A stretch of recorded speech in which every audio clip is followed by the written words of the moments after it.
Donald Trump is honoring 9/11 and the memory of those who lost their lives and the legacy of war and destruction that followed thereafter by calling a fight starring Evander Holyfield in Hollywood, Florida.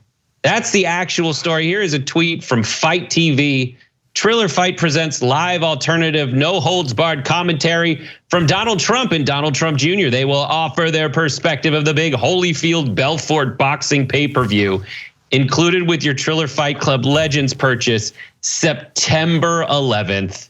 Yes, it's true. It's on September 11th. Here's the photo of the event to prove this is just more proof that this is actually really happening.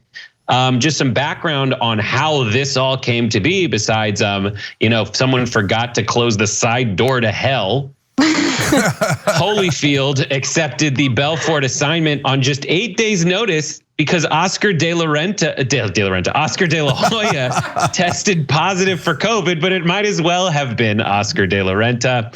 Just to give you an idea, Holyfield is 58 years old and he's fighting.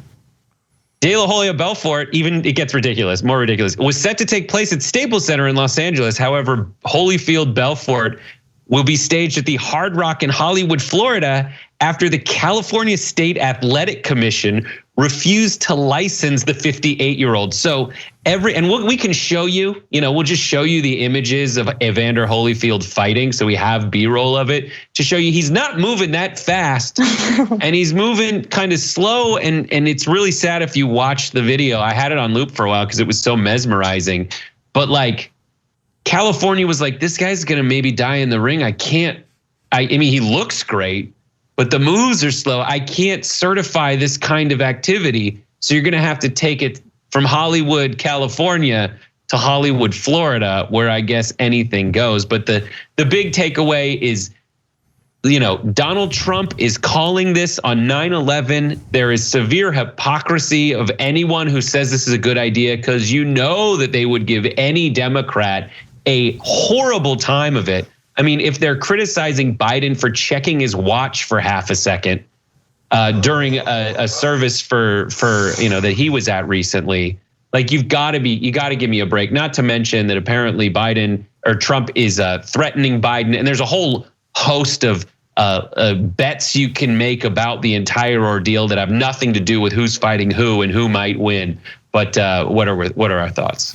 Yeah. So just to clarify how Trump threatened Biden, but it comes with a caveat, which I'll explain. So the people who were hosting the event or were talking about trying to hype the fight, and they asked Trump, "Hey, if you could box anybody, who would it be?" And Trump says, "If I had to box somebody, I think probably my easiest fight would be Joe Biden, because I think he'd go down very, very quickly, very, very quickly." And later he said he would go down in just a few seconds. We got it very quickly, very clear. Now, normally I say, hey, that's call for violence, not a good idea, but he's saying it in the context of boxing, let it go, no big deal. Plus, Biden did actually threaten to kick his ass in 2018 behind the gym, and Trump referenced that. So this one's a wash, okay? It's a draw, if you will. They both shouldn't have said stuff like that, being responsible political leaders, which then gets us back to the main story of, really, dude, you're gonna do a pay-per-view event on 9/11?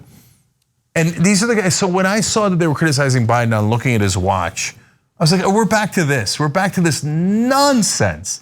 Meanwhile, Trump saluted North Korean generals, which you're definitely not supposed to do.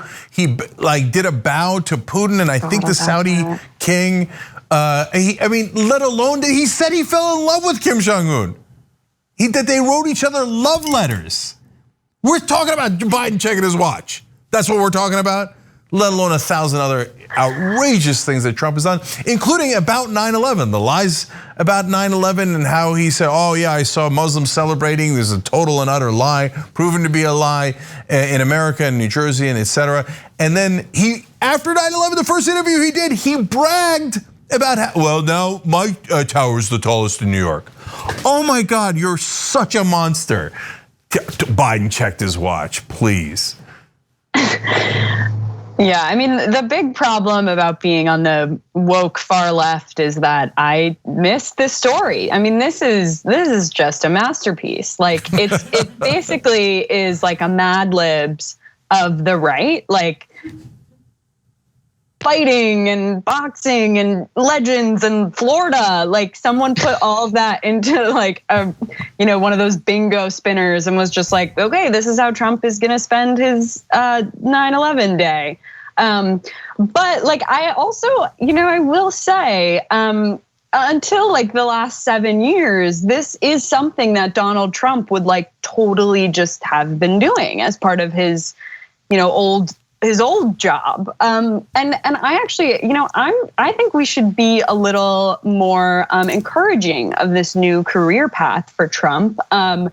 I think that we should show support for him going into the fighting, commentating.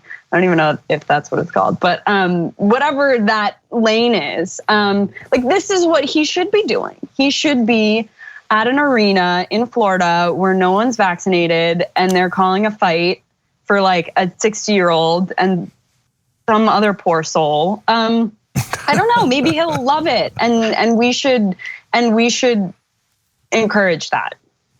I do want to add to that point, graphic 6. If you enter into Google, is Evander Holyfield? The first response is still alive.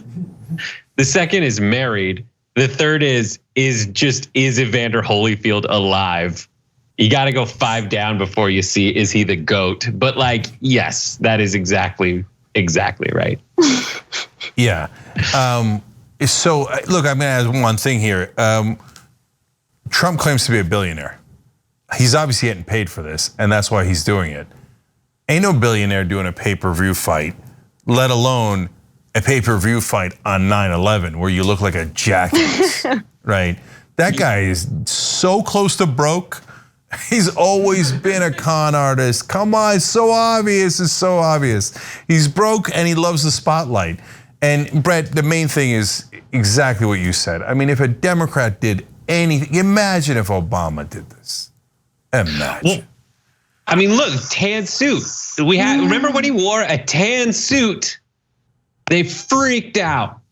When he gave a fist bump to his wife, it became known as the terrorist fist bump, to the point where the New Yorker was like, we're going to recreate this the way it's seen by folks on the cover of the magazine. There's that. Ugh. It's so weird. Christ, it's so bad that it happened. I do want to say that he did challenge. There's a lot of bets you can do. I get a lot of weird emails, and one of the weird emails I got was this actual thing where it's like, mybookie.com has put the odds of how many times Biden says fake news. You have to bet $140 to win 100. So that's the odds on favorite of 10.5 or over. Will he curse on the broadcast? The other question is, will Trump say Sleepy Joe? And then in the exhibition, if they fought, here's what the odds say if the two had a fight. Donald Trump, sorry, there's a siren going by my house. If there was a fight, Donald Trump, they say, I don't even know how this works. You'd have to bet 5. No one's taking this fight because it would never happen. It's just like, it's so unlikely that people would give their money that you have to bet $5,000 to win $100. But odds are more in Trump's favor to win, that fight over Biden, which I'm not sure I believe. So that's a massive favorite for Trump. I'd take Biden in a second, especially with those odds. I wouldn't why are we having this conversation? Okay. Since I'm a gambler, I instantly got into it. And then, but here, I'll tell you a fun theory I have. Trump's gonna see that story. He's gonna go bet on it. Okay, and then he's gonna do all the things that, because you know why? Because he's broke. And so he's gonna see the thing about the gambling and he's gonna go bet money on his own things that he's gonna say. Oh my God, if there was just, God, whoever's the bookie in those sites, call TYT, man, break that story. Because I guarantee that desperate fool will do something like that. There are a lot of great ways to watch the Young Turks, but is there a best way? Of course, the best way is to watch live. Tune in weekdays, 6 p.m. Eastern, 3 p.m. Pacific. You get our uncensored, unapologetic version of the news that you won't get anywhere else. Watch us live.